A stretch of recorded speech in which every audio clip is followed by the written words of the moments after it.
Hello everyone, and welcome to our Pokémon Firered playthrough. This is part 27, I believe, and it means we're nearing the end because this is going to be a 30-parter, I think. Last time we went to the 7 islands with Bill and completed all that, and then we got we basically got Moltres. We have all 3 legendary birds, and after that we came back here after Bill helped CeeLo get his computer up and running, and then we basically went to challenge Giovanni. And so after beating Giovanni, we walked our way up to Blue, beat Blue, and then now we're here at Victory Road. So I think we'll be done with this series soon. My hope is to get it done early March or late March of this year at the latest. I don't quite know because they'll be recording this in December, so when this goes up, it'll be way after. But yeah, I'm super stoked to have done this with you guys. I hope everyone's enjoyed this series. I've had a lot of fun, and I can't wait to get back into... I wonder if you're good enough for me. Well, I can't wait to get back into Baldur's Gate 3, finish our Warlock run, and then get into our Pokemon Soul Silver playthrough. And then after Baldur's Gate 3 is done, we'll re-record Valkyrie Chronicles and finally into it. But yeah, I'm having a lot of fun. I hope you guys are too. And to be fair, I think we're a match for this trainer because we beat all 8 gyms and we conquered the 3 of the 7 islands. So I think we're pretty good. But I'm super stoked to play Heart Gold because it's one of my, like I said, my 2 favorite generations are Gen 3 and 5, but Gen 2 is like top number 3. Because Gen 2 to me introduces a lot of cool, unique Pokemon, and it kind of adds on to Pokemon from this generation, giving Scyther an evolution. We also get a pre-evolution for Jinx, Electabuzz, and Magmar. So all that I'm super stoked to experience with you guys. And not to mention we get my second favorite Eevee form, which is Umbreon. And so, yep. Sorry, someone came home. And so my first favorite's Glaceon, so I can't wait to see that in play Diamond or Platinum, Brilliant Diamond.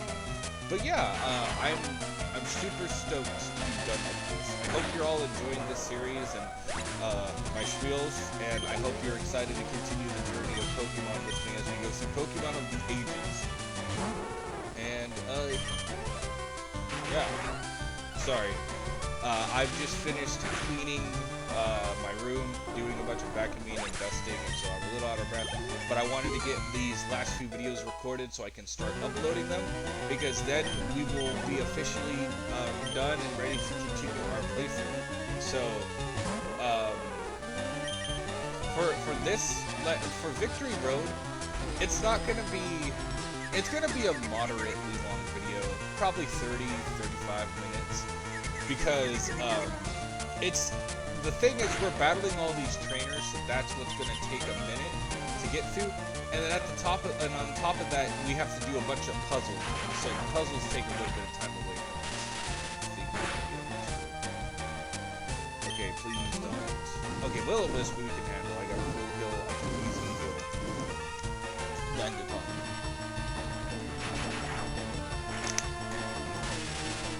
Yeah. Yeah, I think Victory Road, is decently paced. All the Victory Roads are pretty decently paced in my opinion. The one that I get annoyed with the most is the one in Diamond and Pearl and Platinum, because trying to remember the correct way to go can be very tricky. But when we get there, we'll see if I remember the way or if I take longer, because when I played the remakes, I took longer to get through Victory Road because I couldn't remember the exact way. So we're going to go over here, and we're going to probably exit the cave because you can only get 1 Pokeball, and I think this is no. So I could have done without the rare candy because pretty much, yeah. We're going to run out because Dragon Claw is that one up there, and once we get to the Pokemon League, I'm probably gonna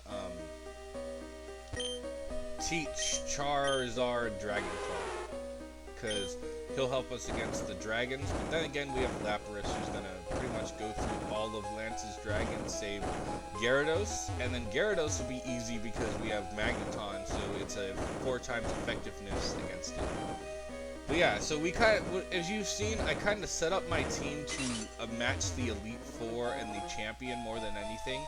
Because with the gyms, you tend, as long as you are clever about it, you can go into a gym that's basically grass type and win it with a water type.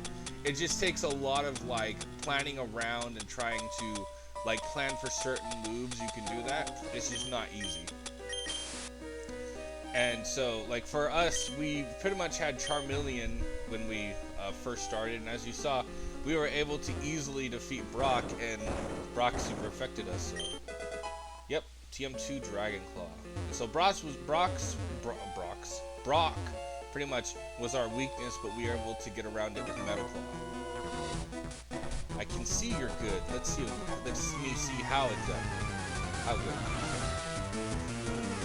Because, you know, if we weren't as good as we were, Brock would have sweeped us and we would have been in trouble. While this goes on, I'm gonna shut my door real quick because I want you guys to hear the ambient sounds in the background. But we're pretty much gonna go through these guys simple. I think there might be 2 trainers I worry about because they can be scary. But,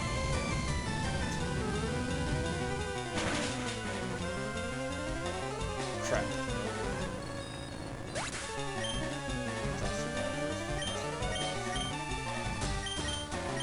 Yeah, we could. I think in Lapras, but it's one of the higher level ones. So we're just gonna do it's double push. I guess not do a lot of damage. As long as this guy doesn't have a flying type attack, he's pretty much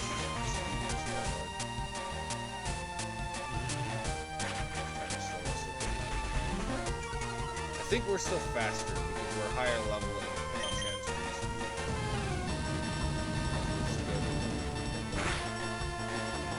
Okay, half health, so we can take another critical. And we got a critical, so that's our third spot.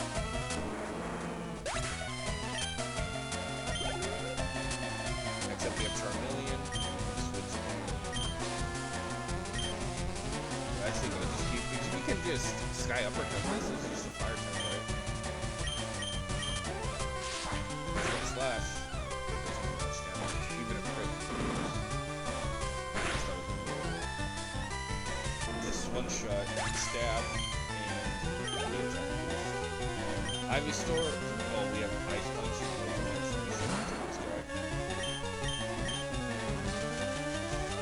Okay.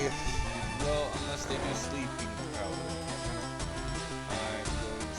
I'm hoping that it only has one attacking move and the rest on utility for status effects. Full restore just to wake up as well. Okay, so he has Razor Leaf and Sleeping Powder. Sweet Scent, so he has 2 non-attacking moves. The hope is that the other move is also just a status effect or a move for a stat, you know, or he could just be spamming Razor Leaf. I am not going to complain. What about you guys? Yeah, even if we don't get a crit, then again, if they use a Hyper Potion, it's going to take me more turns.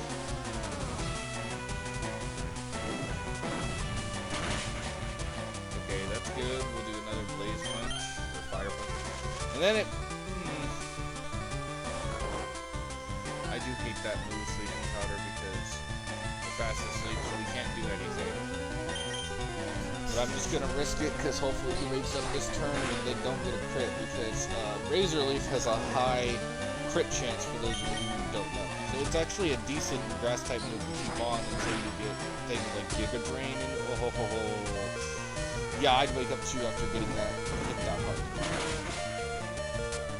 We're going to follow his example and heal up. Use the Hyper Potion.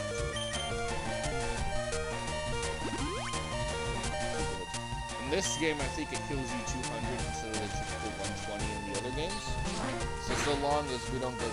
See, that's why the crits are scary with Razors. And it put us to sleep again. What the heck, man? Like I said, I'm trying not to curse. So, darn it. Alright, we're gonna have to heal because the crit's gonna kill us. I could risk it, but I don't want to. Careful, man. I have to potion. I know you guys are like, why don't you just use your full restore? I'm hoping to hang on to that. Because I don't know how much they are, and even if I just have one, it could mean the difference of winning, kind of like saving a Pokemon rather than losing it. Dinosaurs down.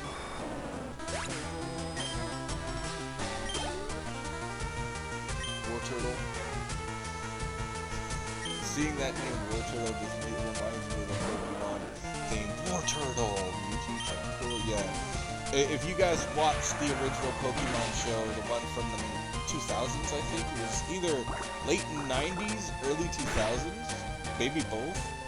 You remember the Poke Rap ending. And so for those of you who don't remember, there was a time when anime didn't just use the Japanese opening. They actually did English dub versions because, you know, we have to censor the too much Japanese for the kids who can be horribly influenced was the mentality back then.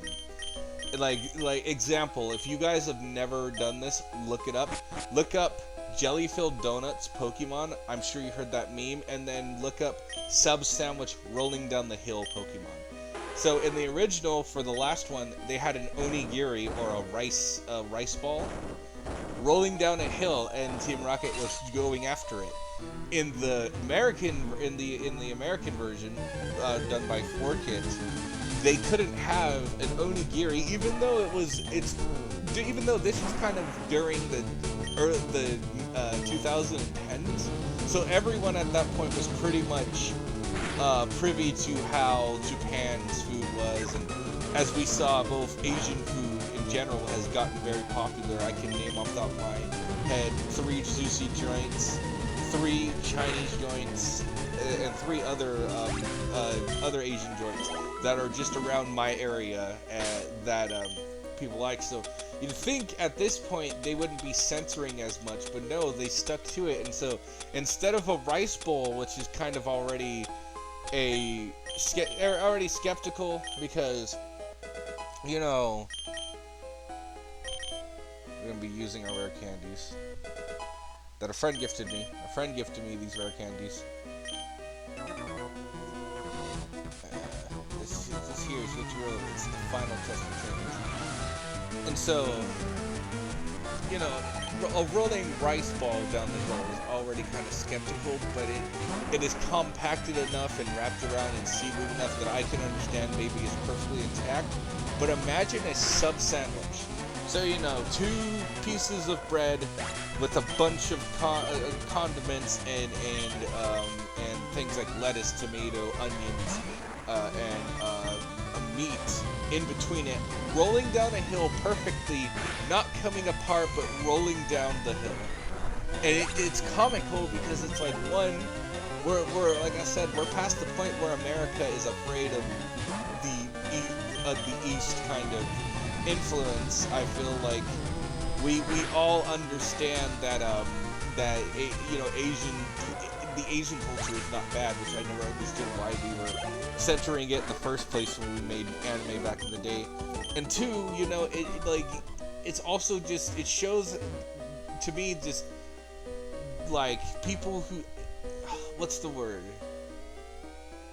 People who are still not comfortable with Asian culture. And I really don't like that, because at this point we should all just get along and respect each other's culture. German culture, Asian culture, European culture, whatever it is, you know, everyone comes from a unique background, and in my opinion, we should all cherish that. Come on, I'll whip you. That's a little weird, dude. because, like, I myself am Native American, Spaniards, like Spain, German. So I have a family who all come from different ethnic backgrounds, and all those culture means when I grew up, a lot of the times during Christmas, like on Monday, I won't be shocked if I go to breakfast with my grandparents and we have German sausage and German coffee cake, typical German stuff, or that there's beer rocks there. I wouldn't be shocked if my mom starts making tamales. My mom is Native American, but she also has some Spanish descent, so she makes tamales for Christmas. So then there's that culture of the Spaniard, which kind of translates to Mexican culture too. I know for a fact that my mom makes fry bread too, which is a Native American thing. So these are all cultures for that I grew up with that never really seemed out of place together to me, and it always shocked me when I got older that as a kid they tried to keep cultures censored to us when anime was coming over. Now, anime I can understand why they censored, or stuff like Hunter x Hunter, High School DxD was 2010, so maybe kind of censored. But I understood certain censoring because is Victory Road too tough? I understood certain censoring because Hunter x Hunter, while it is catered towards kids, if you've never watched it, there's a lot of blood and just people getting dismembered and a lot of death. So censoring that to the younger masses, understandable. Even though I grew up on things like Predator, Alien, Star Wars, Star Trek, Stargate. Yes, I watched all 3 of those, and I still watch all 3 of those to this day. Stuff like that. I both respect my mom because when we watched it, she would always watch it with me, and her exact words were, "This is not real. Don't take anything from this. This is simply a movie for entertainment. If you get scared, that's okay. If you don't want to watch anymore, that's great. But understand that the violence you're seeing, you should not reciprocate in the future. As a person, you should know that this is not what we do." And to me, that really helped me because it made me... I heard rumors of a child prodigy. Or maybe is it me or Blue? I don't know. But to me as a kid, that helped me a lot, and especially when I got as an adult. Because now, like, I hear kids play Grand Theft Auto and then, like, get really violent, right? And to me, I never played a M-rated game until I was, like, 12, 14. Like, the minute my other friends were playing, my mom would let me play, but whenever I would come home and I had questions, she would answer them and she would explain to me why I should not reciprocate what I saw. And to me, as an adult, that was the cleverest thing my mom did because, while some people might say, your mom should have never showed you those movies as a kid. I mean, there's violence, there's death, there's blood, there's certain Predator movies, there's like sex scenes. Like, why would she let you watch that? Where I argued, like, I'm glad she kind of let me watch that stuff and kind of explained. And the sex scene for info, my mom would cover my eyes and close my ears and be like, you don't need to watch that. So when I was younger, she never really, I won't say she never really censored me to things. If it was something I didn't need to know, one of two things happened. She covered my eyes and ears and told me this is not something you need to know at the moment. And then if it was something I was trying to listen in on and talk with her, she'd give me, it's an adult matter. And when I was a kid, I know some kids might be like, I hated when my parents said it was an adult matter. Well, when my mom said it was an adult matter, what that translated to kids was, this is something you can't control. No matter what you do, no matter what you say, no matter what you come up with, there's no way you're going to be able to fix this thing because it is out of your league at the moment as a kid. And so that helped me a lot because then it made, now I'm going, oh, okay, so basically I can't control the outcome. No matter what I do, I'm not going to be able to help my mom with this issue. My mom's already done everything she can, and even if I worry about it, what is worrying going to get me? So stuff like that, I'm very thankful that my mom did for me, because Not only did it make me aware of things that I should be aware of as an adult, it also made me realize there were certain things that I, as a kid, could not control, and there was no purpose in trying to control. So, I don't know if anyone else's parents did that, but that's like a fond memory I have with my mom, because I never felt censored of things that I didn't need to be censored of, and if I was watching something I shouldn't, she either handled it by making sure I didn't see what was going on, or explaining to me why I shouldn't reciprocate what was on the screen. And that was clever parenting, and something I hope to do when I have kids, because it doesn't, when you try, in my opinion, when you try to shelter kids, and you try to like hide the real world from them and certain stuff, there's certain instances where you just make them feel like you make them feel like they're being excluded, and that they resent that, right? So like the sex scene stuff, my mom was right to cover my eyes. I never felt resentful or annoyed that I couldn't see something, that I thought was, I could handle. No, she was in my best interest, covering my eyes, making sure I knew, like, hey, you haven't even gone over sex ed. You're gonna have questions I don't quite want to answer questions I don't know if I can answer. So let's just cover your eyes and make sure you don't see this, right? So, but then, also my mom explaining to me, things like the violent thing that I was seeing when I was watching sci-fi movies, explaining to me that I shouldn't reciprocate this violence, that this is entertainment, this is stuff that you should not do because it's just something the creators came up with. Help me understand, react better to certain trainers live to seek strong opponents. You're not wrong. Help me react to certain situations when I was older, where I'm, now I'm like, I'm not as like,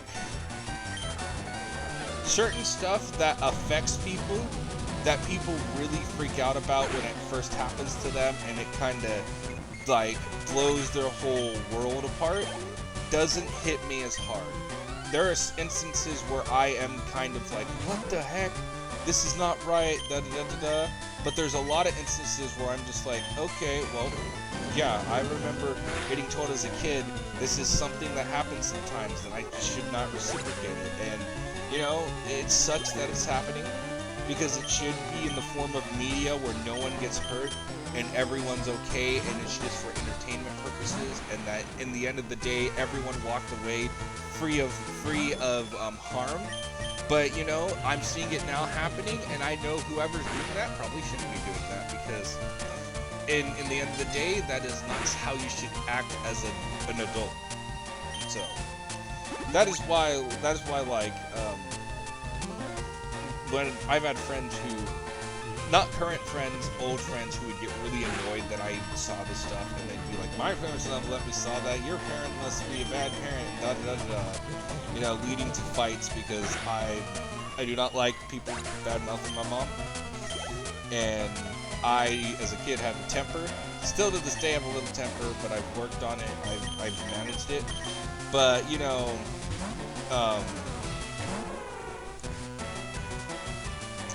stuff like that, not sheltering me really helped me understand the implications of things. And I am just so thankful for everything my mom did, and my dad, because while my dad's no longer with us, he passed a long time ago in 2009. My dad also, I won't say taught me the same lessons, but he taught me things that a young me needed to know. So, example, he taught me the ethics of working hard, to respect everyone. My mom and dad kind of taught me that. Pretty much my entire family taught me to respect everyone's differences and don't judge anyone for being different than you. Trying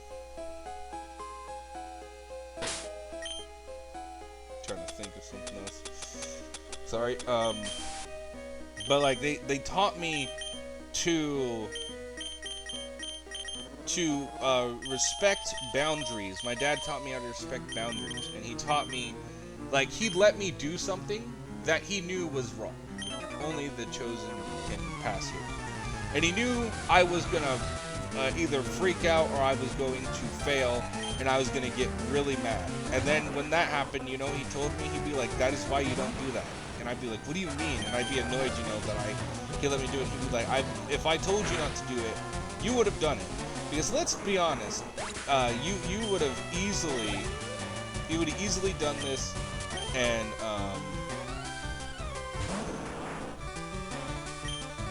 you would have easily done this, and it would have been bad for it would have been bad for you, because then I would have had to step in and react it differently. So I was like, oh, I understand what he was doing. He was just trying to teach me right and wrong stuff, you know?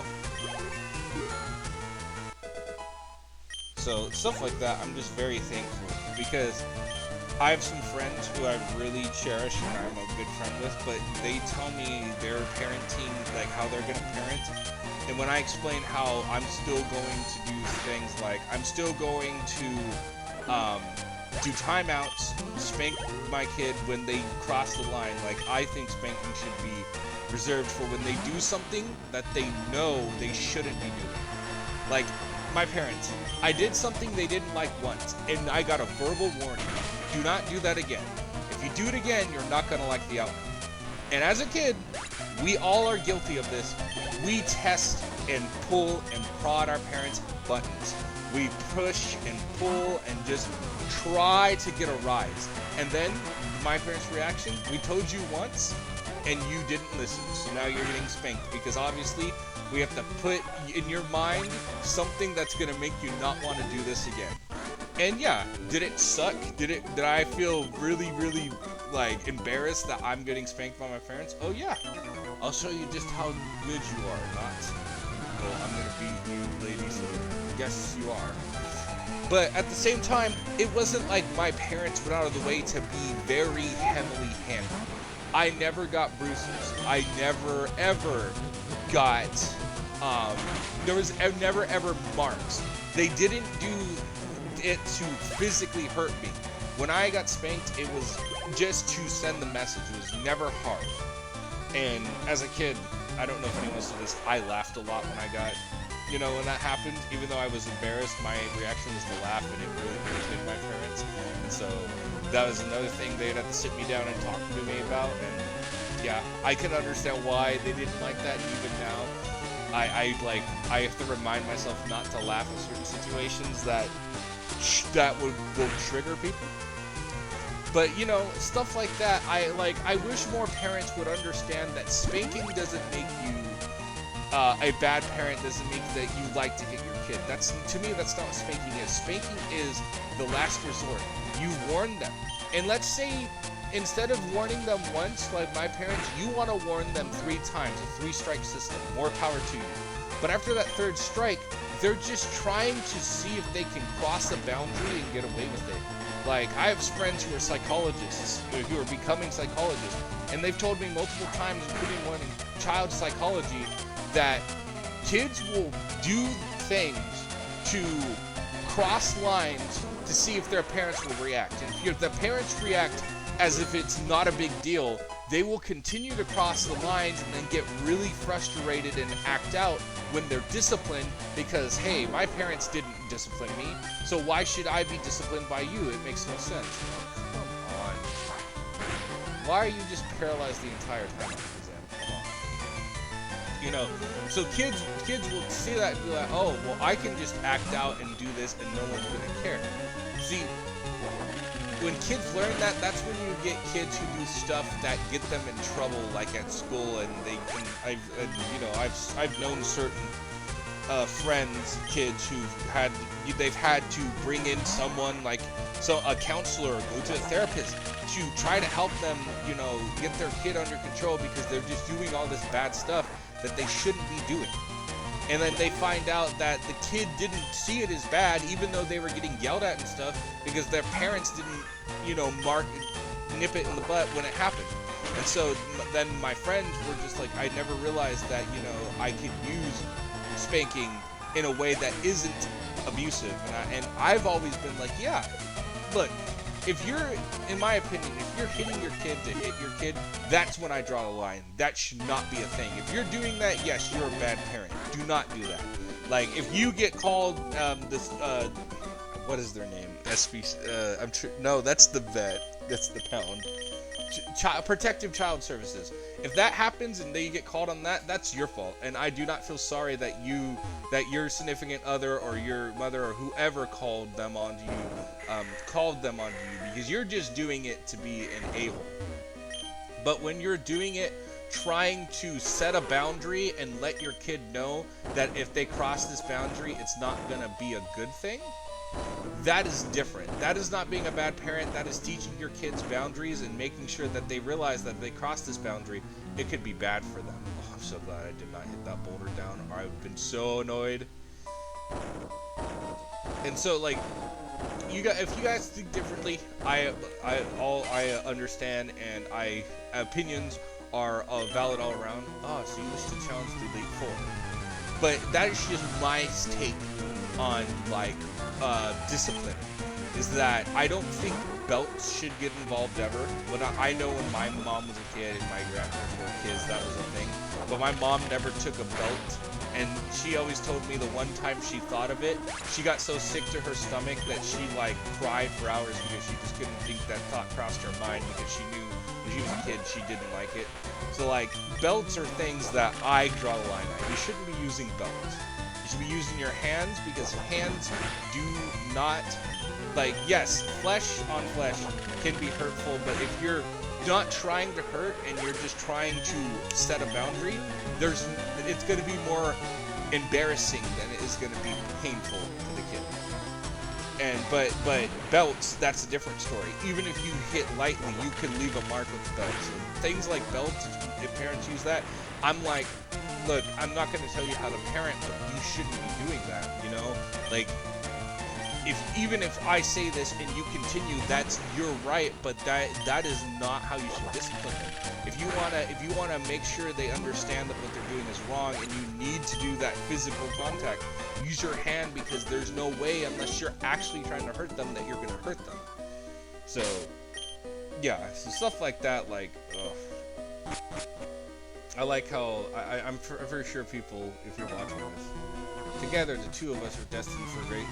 I'm sure people who are watching this in the future are like, you go off on a lot of tangents, and yeah, I won't say what I always say, but yes, me and my friends, and I'm sure we all have done this, we'll be talking about food, which will lead into Halo or some other video game, which will lead into politics, which leads into history, which leads into aliens, and then we're like, how the heck did we go from food to aliens? And then we start laughing, thinking how ridiculous we are at the fact that we can talk about food and wind up in politics, and from politics wind up in topics about aliens. So I feel like all of us can ramble, and then we can, it's just, it's both good and funny.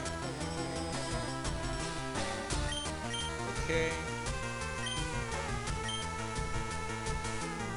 We're gonna try to stay here. I hate Twisted Points for the fact that we're getting but I'm gonna switch out Charizard, because Lapras can sweep. As long as it's not an electric type.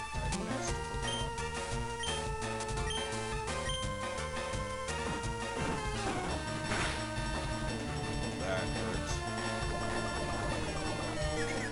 Okay, good, he's confused, so his dash should hit him. See, now what I can do is I can use a full heal, get rid of Dodrio's poison, and then I can use a Surf or Ice Beam. Yeah, Ice Beam, because